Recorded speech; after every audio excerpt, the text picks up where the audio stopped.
Zdravo.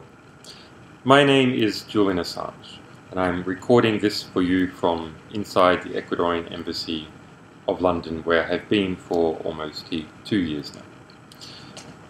This book, Cypherpunks, the Serbian language edition, is a conversation between myself and 3 others involved in the long fight against technological totalitarianism. It is a book about how the internet is at once our greatest liberator and also our greatest potential enslaver.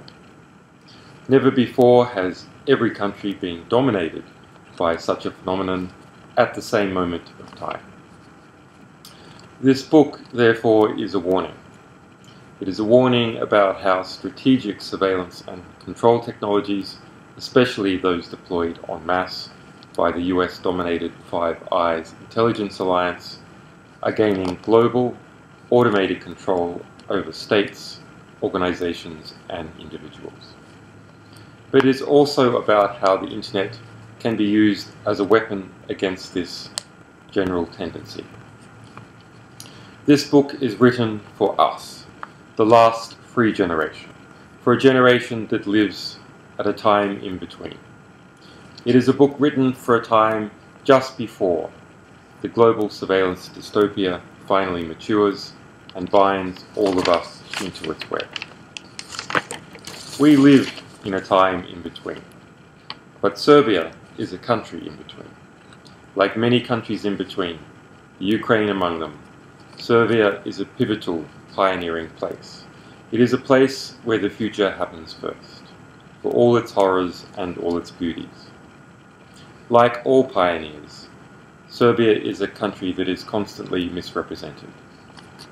Misrepresented by decision makers and opinion formers, by the outside world, and yes, sadly, sometimes by Serbians themselves.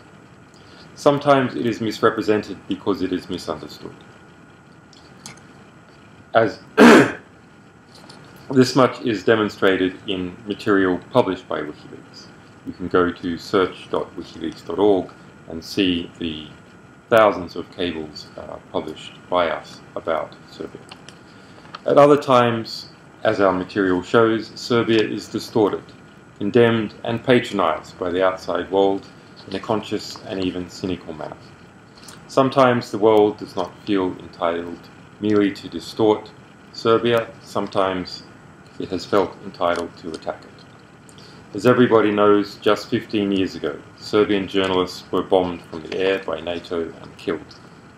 This is the only time that NATO has admitted to intentionally killing journalists.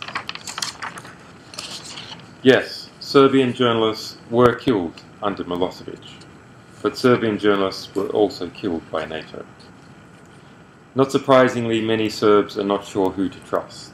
They cannot trust the murderers and criminals from the Milosevic era.